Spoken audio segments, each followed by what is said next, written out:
Hi guys, welcome back to my channel. So for those of you guys who don't know me, my name is Naz and my channel is all about simple living, also natural alternative for health, beauty and mindsets. And in today's video, we're gonna cover the mindset aspect of my channel. The panel today consists of this beautiful guests. Yeah. So you guys can present yourselves. Hi, my name is Neima. I'm Mariam. And I'm Fozia. Yes. And just so you guys know, we're not professionals. We're only talking about personal experience. And yeah, so let's dive in.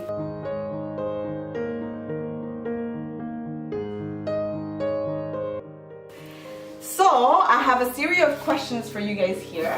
You guys can, obviously you can talk about like personal. You don't have to be really personal. I know a lot of people, this is a sensitive subject, right? But you can also just share your experience and be as much open as possible, because we know that the main goal of this video is basically just to bring awareness about mental health, especially in our community, and the fact that, you know, it's a big taboo, so we want to break that. And yeah, so my first question for you guys, I want you guys to define mental health.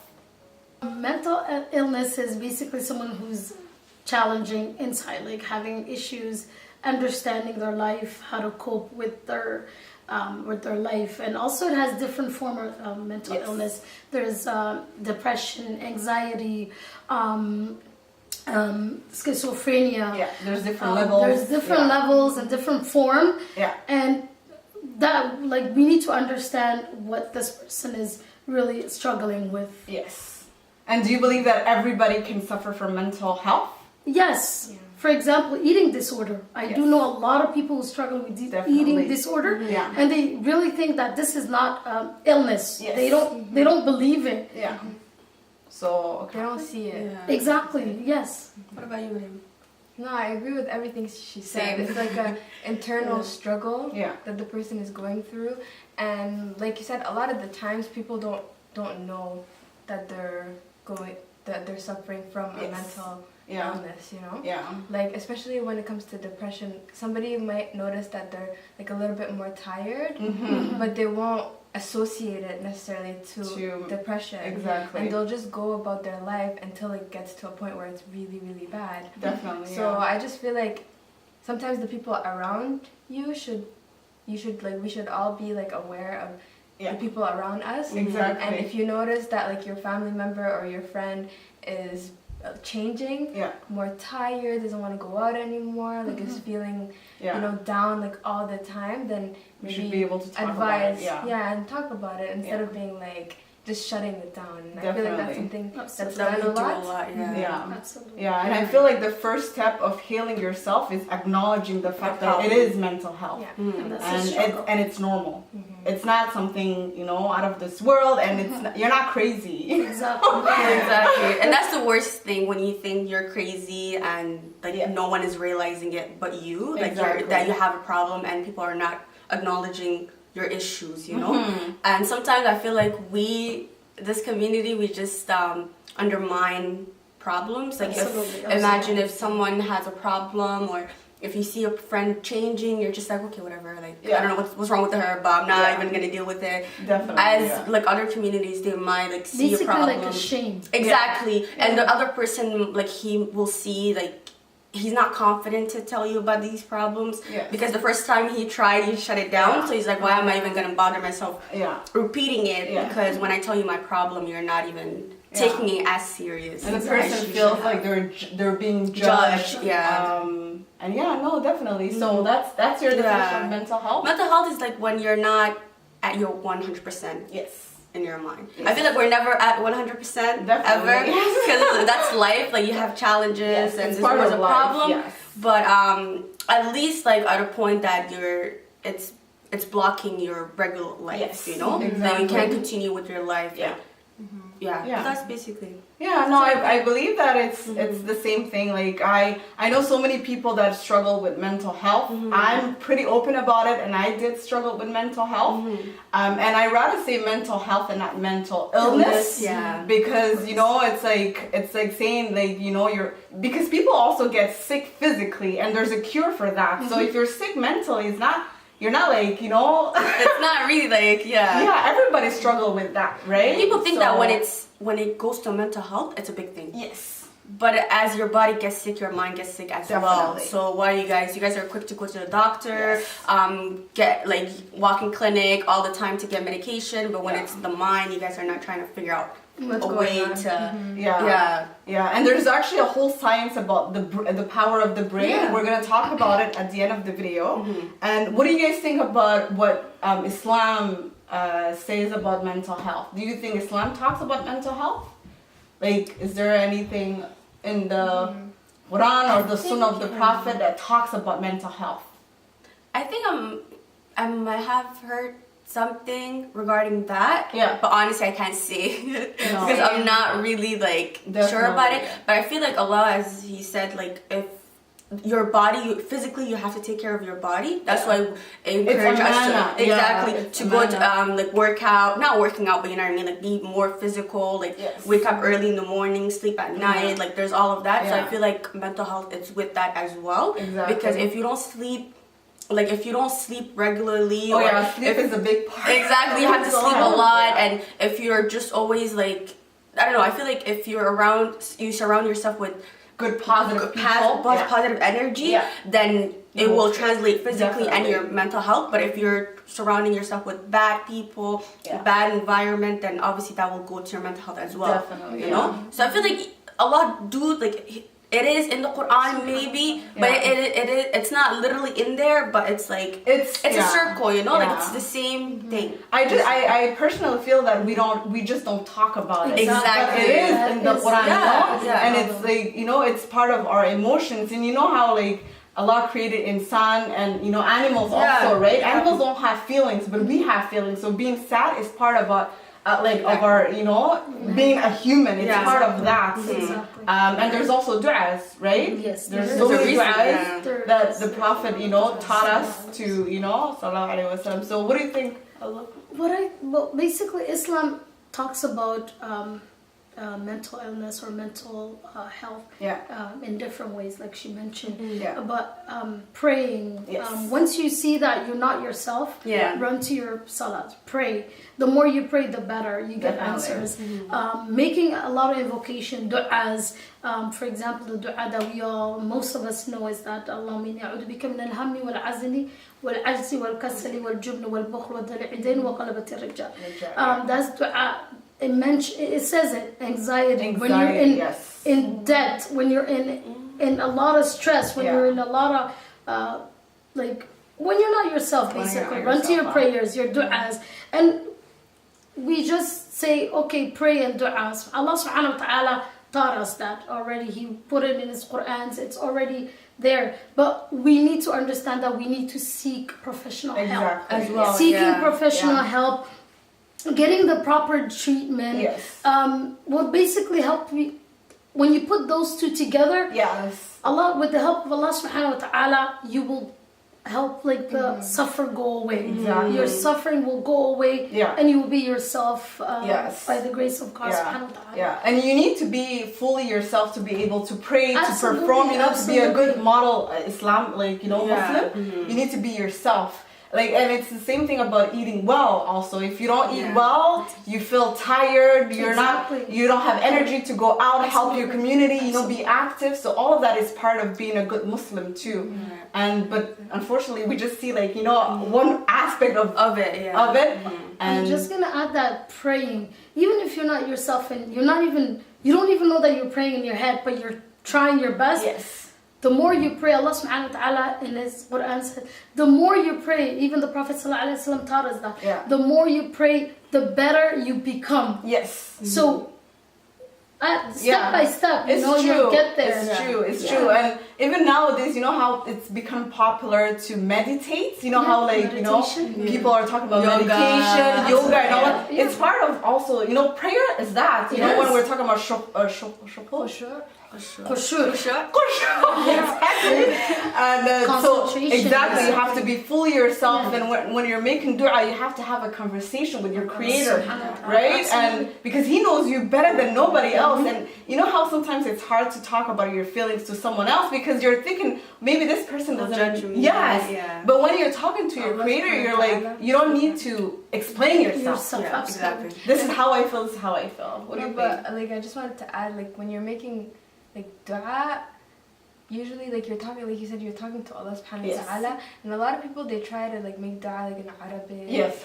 But it's always good to make it in your own language, because then you can really have like that connection with Allah subhanahu wa ta'ala, because you at least understand what you're saying. Exactly. And Allah is like he's all hearing, like he's always listening to all of our du'as, and like the best time to make dua is like at nights, layl. Yeah. During layl, so the last quarter of the night, So that's when Allah subhanahu wa ta'ala comes down and actually like listens and is asking who out of my slaves is making dua right now, you know? It is true. So mashallah, that's really good. And and also I wanted to talk about, it's good to have a plan here. You can, go around and around. Yeah. But what do you think about how our community sees mental health? Like, what do you think about how our community, like how they see when we say mental health, what is their definition basically? Okay. I feel like there's a lack of like understanding. Yeah. To a certain extent, so a lot of the times, a lot of people will say, "Oh, this person has like low iman." So that's the number one. Yeah, so they have low iman. That's why they're feeling that way, and maybe it could be that. Yeah, maybe the person is having low iman, and it's affecting their. Yes. But like when we talk about, for instance, depression, there's also like chemical imbalance. Yeah. So that. You can't explain that with like low iman. Exactly. It's actually like something that's going on in this person's body, you know? Yeah. So I do definitely think like in the education aspect, I feel like we're lacking a little bit. And like somebody mentioned, some people say like, oh, jinn bagala, that's the second most popular, or that's like voodoo or something like that. But it's magic. It's not always that. So I feel like if we like educate ourselves and learn more about it, then we can be open to actually like treating what it is, because it could be all of these things that they're mentioning, it could be that, but it's not always that, Definitely. What do you think? I think that we neglect the fact that this person is ill, or because of shame, reputation is a big one. It is. What people are going to think about your family if you have someone ill. For example, if a family have an autistic child, which is family, really common. The mother with the autistic kids, or the family with the, it's basically that's what people have in their mind and their so they try to avoid to talk about it. For those points, and it's a very, very taboo subject in our community. We run to, we don't accept it. We just run to, evil eye, black magic, like the girls say. And subhanallah, go ahead. I was about to say, like, we also say, like, I don't know, I'm not sure if it's in the Quran, I'm not going to say it's in the Quran. But we also say that, when you have waswas, a lot of waswas, like, you think everything is jinn or that's actually an opening door for the jinn to come, you know, when you're scared about that. But then again, you have to remember that Allah has created the jinn. He created insan too. So, you just have to acknowledge the fact that there's other people, but like you're also you're a whole person, right? And there's everything around you. There's the Quran. Nowadays there's so many therapy that you can, and we're not talking about like going straight to medication. We're not even there anymore. People have routines. There's so many routines that you can do, and the more you do things, the more you get better. Let's say in the morning, let's say you're a person that wakes up like around noon. Obviously, you won't be productive. You won't be this. But like if you, but like if you're like, okay, it's not good, and then you're like, okay, you know what? I'm gonna start waking up early, and I'm gonna start waking up for Fajr. Yeah. You will see the improvement. Step by step. You just gotta be a better person. Exactly. Wake up in the morning and just be a better person. Like for example, me personally, I was someone who used to be scared. Yeah. At night, if there's no one in the living room, I will never pray my Isha prayer by myself. I'll go in the room and pray. Because I feel like some people are rocking around and people are just by that's like in your head. Exactly. And you need to understand that Allah subhanahu wa ta'ala is with you. When you have Allah, there is no fear. Exactly. So what I start using is ruqya. Ruqya is shifaya. Ruqya is basically the Quran altogether, but like certain parts of the Quran that helps. There is even if you read if you have a nice voice, for example, this person is not envying you. It's not the person. Sometimes it's just the jinn or their what's it called, their sahib, or there's everyone has their own. Yes. So it's not, that's what I mean. And it's not you who's actually envying this person, but it's you can actually put evil eye on yourself. That's what I mean. That's what I mean. And al-ruqya, subhanallah, I saw the difference. I can be by myself days now. I have Allah subhanahu wa ta'ala in my head. I know Allah is there and he's like subhanahu wa ta'ala. So you're not scared. Not at all. Alhamdulillah. You need to rely. I wanted to add the thing with the community. Like sometimes I feel like Somali household, like or family, if they have a problem child or something is happening, they will wait until last minute. Because they don't know. No, but sometimes they know what it is, but they're trying to fix They're not accepting it. No, definitely. But I meant like they don't know that you have to, like, it's the lack of education. Like I was saying, it is the lack of education sometimes. Other times, like, they will know that there's something not right, it's not shaitan, or they know that there's other options, but they're not going to explore that as you said, you can't educate yourself. I'm sorry to interrupt, but you can't educate yourself if you're not accepting it. Yeah, sure. The only way you'll educate yourself is when you accept your illness or the issue that's present. And then you can just go, how can I be a better person? How can I help my child, for instance? So they're not trying to find other option than that. So they're gonna start to stick with sheikh. We're gonna like maskita, like we're gonna do this until they figure out that the child is getting worse, and whatever they're trying to do, it's not how. So basically, I feel like they're comfortable more with the sheikh and that than the hospital. Like they don't like the mental hospital. It's true. And I feel like I know personally, I'm not 100% for like medication treatment. No, same, And I know that when you bring your child to hospital, that's the first thing they will give your child. So I get where they're coming from. You know what I mean? Exactly. And medication, it's something that can help the person, but again, medication, they only cure the symptoms. They don't cure the core of the illness. You know what I mean? So but the thing is, if you get to the point where you go to the hospital, it's because you reached a point where it's really bad. So it needs to be treated at that moment. Try ruqya. But before that, there's counseling, going to see like a psychiatrist, things like that can help prevent it from getting worse. To that point.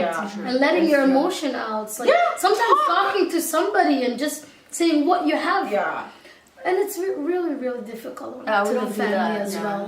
It's true. It's not easy. I had a cousin, he passed away last summer. Like he could live with us, like it was only my mom, there's no one in Africa. But he decided to live by himself outside. One day someone just ran over and and he passed away. So to him, if you give him something, he's gonna say, "What are you giving me?" What he was lost. He will like make sure what you're giving him is like something legit, like that a lot of people touch. So then he will understand that you're not trying to do something. Exactly. He thought that someone will harm him. Exactly. But it's a lot of work. It's a lot of. It is. And like obviously, I'm not gonna talk about what happened to me. It's a long story. But like, I know that when I went through mental and health illness or mental health issues. I know that subhanallah, when you make dua, I I know, alhamdulillah, like that's when also I start taking the hijab, you know. Just when you make a lot of dua, Allah will make sure that people help you. Exactly. And like for example, I know I went through like therapy, and it was from my school, and like prior to that, like 6-7 months before when like I started the therapy, I just saw the, you know, they put like announcement, and I was just curious. Back then I was just curious. I'm like, oh, let me check this. And the title was, are you as someone that is really anxious, but like they didn't use anxious, but someone that is like that is always scared of the future, of the unknown. I'm like, this is so interesting, and I just signed up. And 7 months after, when I was going through that, that's when they called me. And the whole therapy was, they wanted to try to help people without medication. So I was just meeting with them. I had to do exercise. And at first, and the weird thing is my therapist was a guy. So imagine me open up to a guy. So it was a whole thing, but like there's stuff that I learned and exercise that I made that helped me a lot. Like they gave you tools. And one of the things that because I had anxiety, I had to face my anxiety. So my problem was, without it, like something not even happening, I will think about like the worst case scenario. Oh, I'm scared to go talk to this person because this will happen. That's in my mind without knowing. So the first thing you will do is not doing it because you're scared of that. You already know what's gonna happen basically in your life. Exactly. Yeah. So the thing the exercise I was doing is I was writing down my triggers. So what was my triggers, and then I had to face it. So when I was facing them, I was realizing that it was all in my mind. In my head. Yeah. Nothing was actually happening, and that actually it helped me a lot. And because you do see it on a form, you see it, and you're also training your brain. Yeah. Because you know the more you do stuff, even physically, the more stuff you do, the more there's like something that there's a track in your brain, so it's automatic.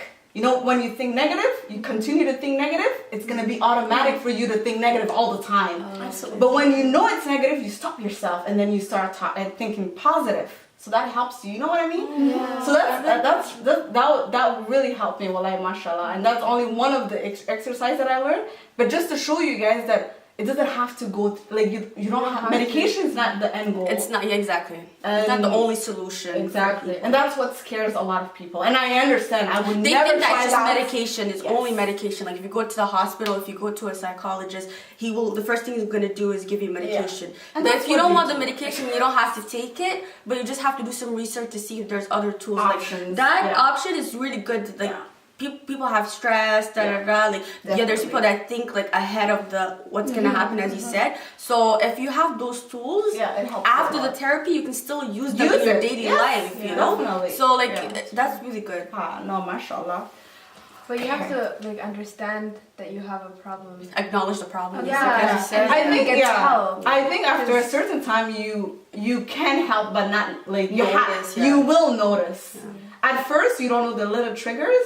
But when you're not able to sleep at night, I was at a certain point where I was feeling that the house was getting the house was getting smaller in me.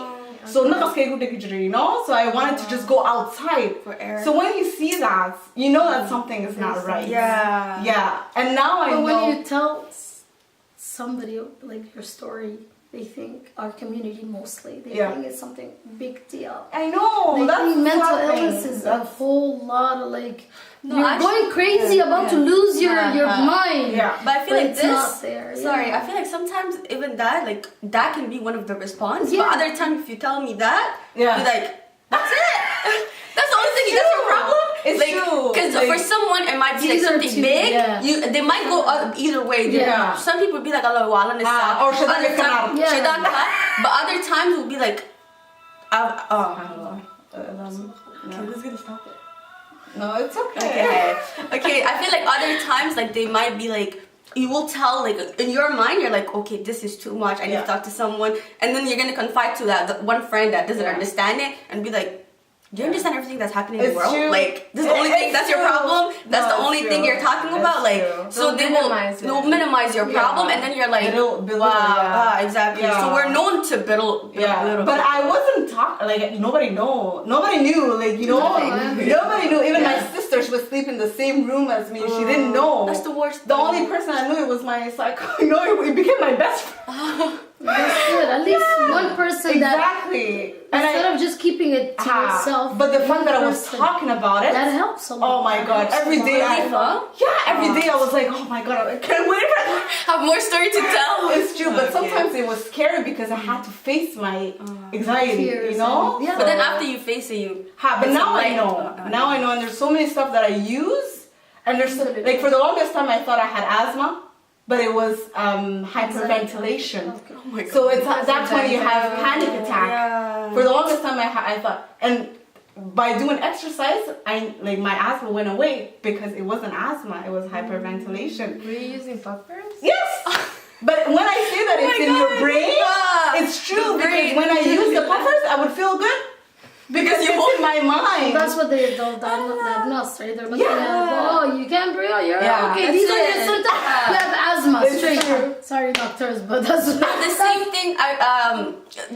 Because of the puffer, I feel like when I was in 4 years ago or 2 years ago, I was having a problem breathing.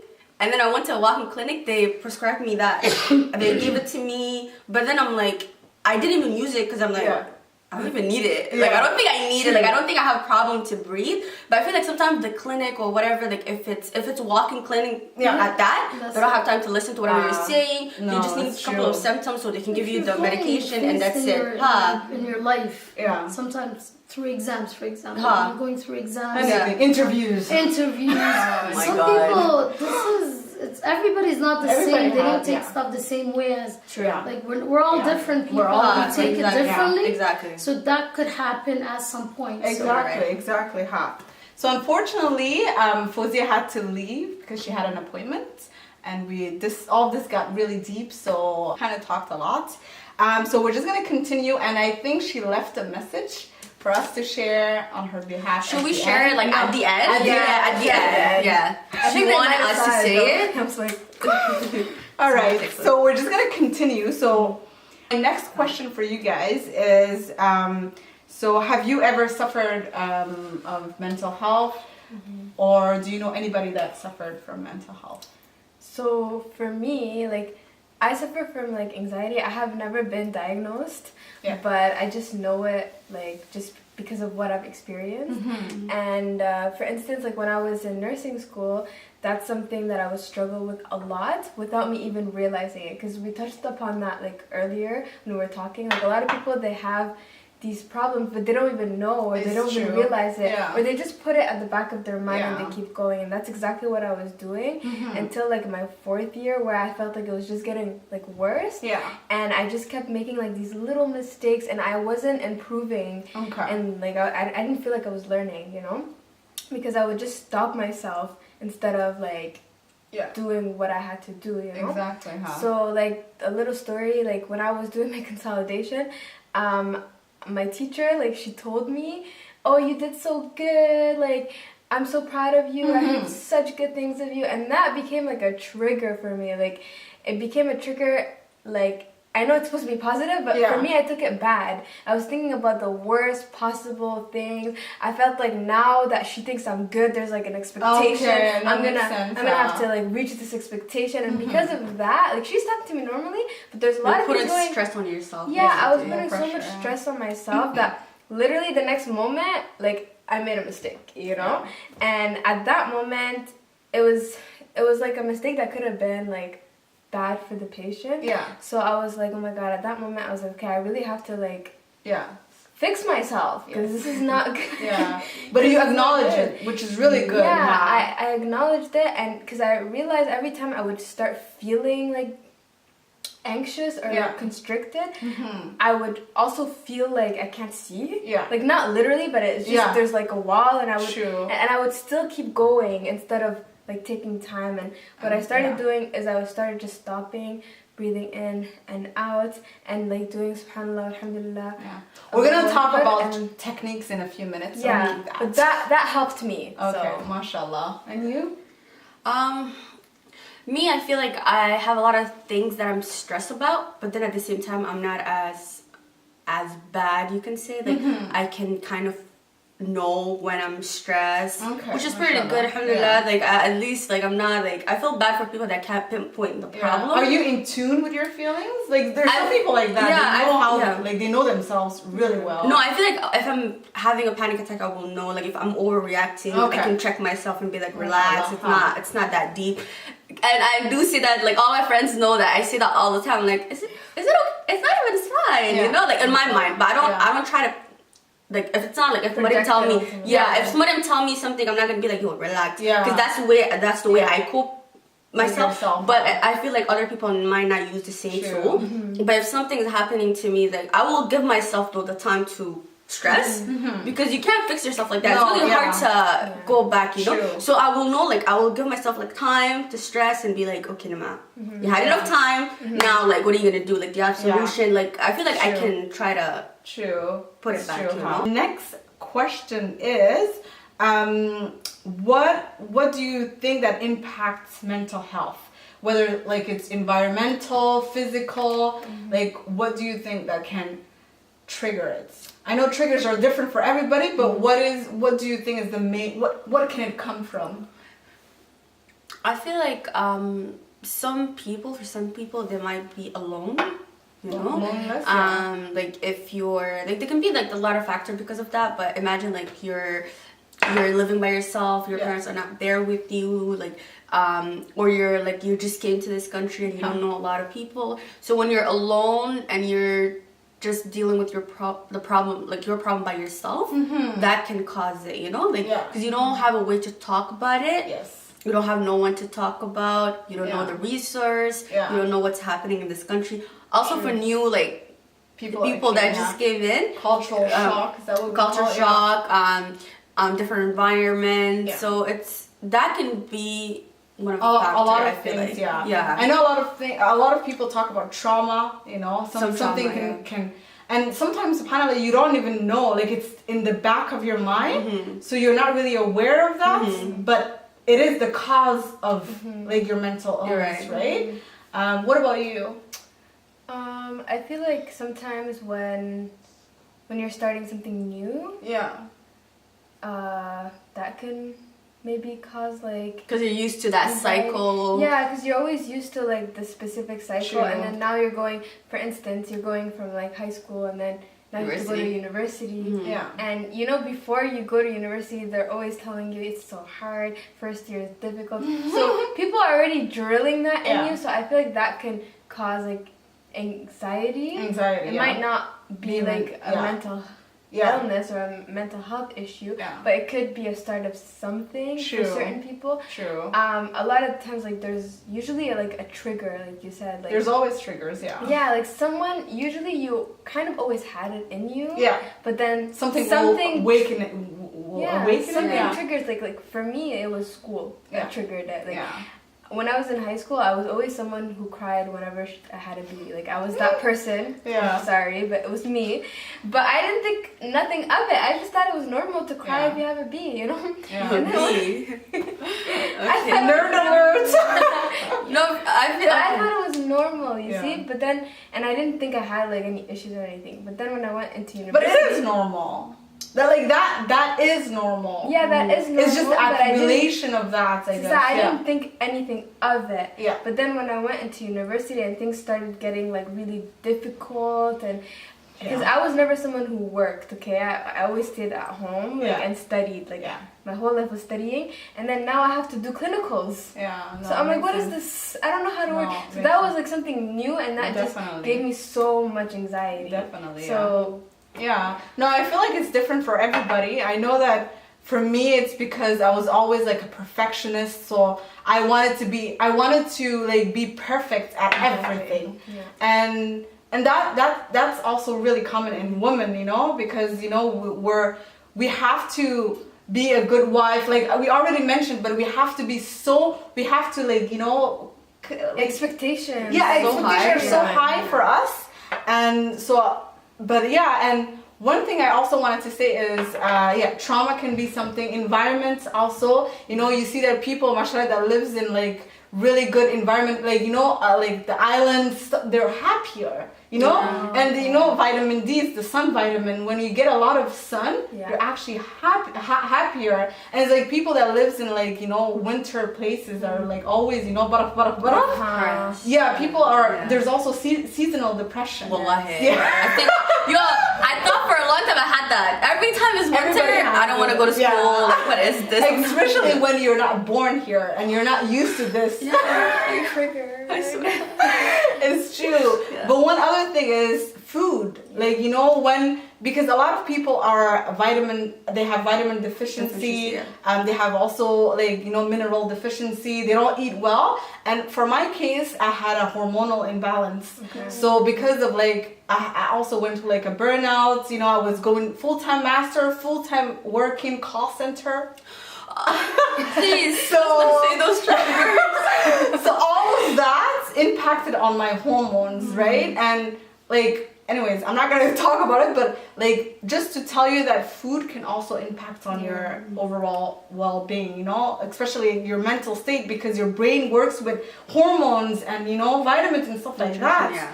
So if you don't get that, then you will see all the side effects. Yeah, when you talk about food, like, I relate to that so much because, like, I have anemia. Yeah. So because of that, like, I'm always like so tired. It just drains me so much, and my heart is racing. Like, you have like these symptoms, and you know when you're so tired and you have a lack of energy, you can't do anything. You can't be happy. You can't be happy. So like, I'm at home and I'm trying to like maybe clean or like cook or help out my mom, but then I just feel so drained. And then I'm like, I need my bed. Exactly. And it's so true. It's true. And I can't do anything. It's true. So like, again, that comes with like eating better, eating more like food with iron in it. Taking my iron pills that I don't take. It's true. And it's true because, you know, that is so common, like iron deficiency, vitamin B12 deficiency, all of those things are linked.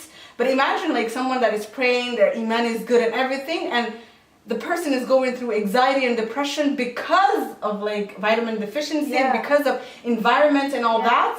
But the only thing we will say is, oh, lack of iman. I'm ill, you know, you have the evil eye and stuff like that. And it's just, so that's something to look at. So now that we talked about the triggers, what are your coping mechanisms? So how do you cope with anxiety? Or how do you know, like, do you know any way to cope with anxiety or any mental? I will say that if, as I said before, like that, it's a process in my head, you know? I'll give myself a time to stress about it, worry about it, about whatever it is, and then at the end, like, I have to, like, basically, I have to ask myself questions, like, did you try your best? Like, okay, is it out of your control? Then I'm like, okay, then let go of it, it's fine. Next time just try better, because I'm not like, it's not a perfectionist, I'm not at all, because in my mind I'm like, yo, it's not even, like, is it, no, like, for a lot of people. I know, that's why, like, Mariam is really, like, she's really, like, on point, like, she wants something, and you told me, so you're really, like, I want to make it perfect. For me, I'd be like, I want to make it perfect, but I tried, you know? I tried my best, so if it's not working, wallahi, who cares? Like, I'm like, is it the end of the world if it doesn't work? That's how I talk to myself, honestly, wallahi. I'm like, it's true. Like, you tried? No? You tried? Okay, then let go, it's fine. So I'm like, because I realize when I stress myself, I get tired. My brain gets tired. It's not going to help you. It's not healthy. Like, I just want to stay home and be depressed about it. Like, one of the triggering thing is loans. OSAP, whoever has OSAP, you know how struggle. You know the struggle, and the worst thing is when you're not even finished school. You know, you're like, I have all these loans, but I didn't finish school. It's not like Mariam or other people that I know, like, they finished school, so at least now they can stress about it, but they don't need to worry about school, you know. And then I'm like, I have this, but then I have to go back. That means it's gonna increase. So I will stress about it, but then I'm like, yo, okay. Now you know that you have to budget yourself, start paying it. Even when you go to school, you still have to pay it. Don't act like, because, you know, like when you go to school, they stop it.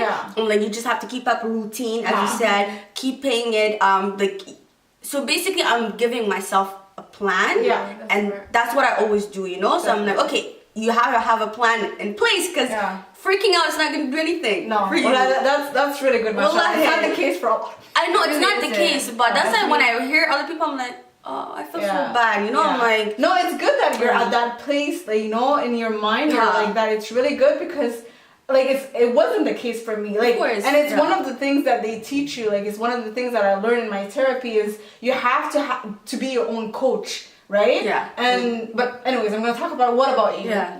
Oh, I feel like I talked about it a little bit, but like for me, I'm like the complete opposite. Yeah. complete opposite. Complete opposite. Like to me, like I said, I'm overthinking. I'm like condemning myself. You know, I do all these things. But something that helped. The first thing that helped was first realizing that like I had something. That's good. Yeah. So because of that, every time I felt a certain type of way, then I could pinpoint what it was, and then I could be like, okay, now like I'm just gonna rely on Allah.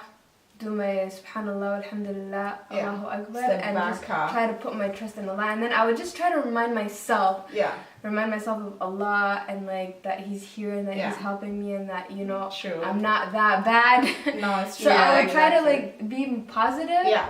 But sometimes it's so difficult. It's hard. It's really hard. It's so hard. But so again, difficult. you have to train your brain. Exactly. You just catch yourself being so negative and feeling so down, and then you're like, okay, no, stop. Yeah. Like rewind. Exactly. And be more that's good. confident and like. But I don't know if that's because the way I think is because I'm not born here, maybe. Because I feel like the people that it's in Djibouti, they're so laid back. Like, I know you have a routine because I was born like in a routine, you could say, like night school, morning school. When it's like summer, you're still going to school, English class, Arabic class, like stuff like that. But then we still had time to.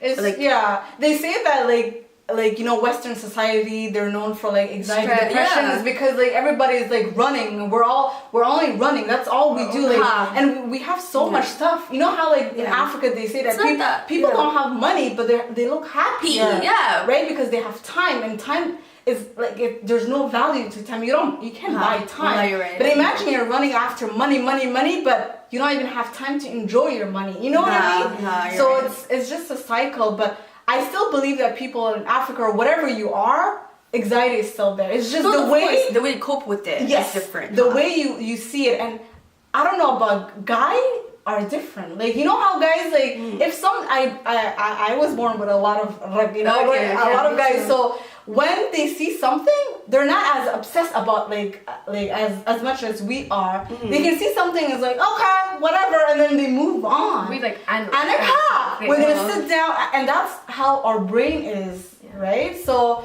it's just it's a question of perception, like you said. And I know personally, like one thing that I learned is. It might sound crazy, but like I actually talk to myself. Like I was telling to you guys, I talk to myself, and sometimes if I can like I can describe my feelings. I will record myself and talk to myself, and sometimes I also by making dua I cry. Like I'm gonna cry. I'm gonna talk to Allah, and I'm gonna cry, and I feel so good. Crying is good. Yes, because your body is reacting. Your body is reacting like that because you're releasing so many hormones when the stress hormones, especially when you cry. And so many people don't do that because they think that crying is a sign of weakness. No. But no, it's just you knowing who you are. Yeah, being in tune with yourself. Basically. Exactly. But one thing that I do is in my mind, especially when I was going through anxiety, and like I don't know if a lot of you know that, but anxiety brings you depression, and depression brings you to like when you're not yourself anymore. Exactly. So it's the first step. So what I was doing is every time, and one of the signs that I had a really bad and like thoughts, like dark thoughts, like crazy thoughts. And and the fact that I'm thinking about the worst case scenario of everything. So one thing that I learned to do is I have my own coach in my head. So when I think of something negative, I'm like, is this even real? Like check, like I step back and I'm like, this doesn't make sense. So cut it off. And sometimes when it's something really hard, I imagine myself beating the thing, like as if like I'm actually physically, and I feel so empowered. It sounds crazy, but everybody has to find their things. No, it's not. Right? Yeah. And sometimes like at night I wasn't able to sleep, and the thing that also put me through anxiety is because I wasn't sleeping enough. Right? My sleep was just off. And one thing that helped me is imagining that Allah was near me, you know? And I felt so more calm, and that's also the power of the brain. You can do so much with your brain. It's ridiculous. Right. And sometimes when it was just too hard, you know, Ayatul Kursi ma'akhirne, and you know how they say Ayatul Kursi, when you read Ayatul Kursi, there's going to be an angel staying with you the whole night. I was imagining the angel near me. And I was just feeling better. If you read it 3 times, apparently, like, but I don't know if it's true or not, but they say if you read it the first time, you're gonna have like 1 angel. If you read it the second time, Allah is gonna send more angel to watch you. The 3rd time, Allah is gonna be like, you guys can leave, but the angel, I will watch over you. So when you're going outside, I don't know, I read it somewhere. So what I do is when I go outside, I read it 3 times. When I'm sleeping, I read it 3 times. So at least, like, even though, like, you know, you're just telling yourself, you have a cool, like, Allah is watching you. Exactly. And that's also the importance of knowing your dua. You know, sometimes we just say stuff, but just to say it. Understanding what you're saying also is more powerful because you know what you're saying, and if you have iman, you will feel it, like, you know. Your heart, And after like I don't want to talk about it, but when I, like, alhamdulillah, when I'm still curing myself, but now I feel blessed for what happened to me. Because it's a learning. It is, right? You know how, exactly, and you know how, like, Allah will only put you in certain situation because He knows that you can handle it.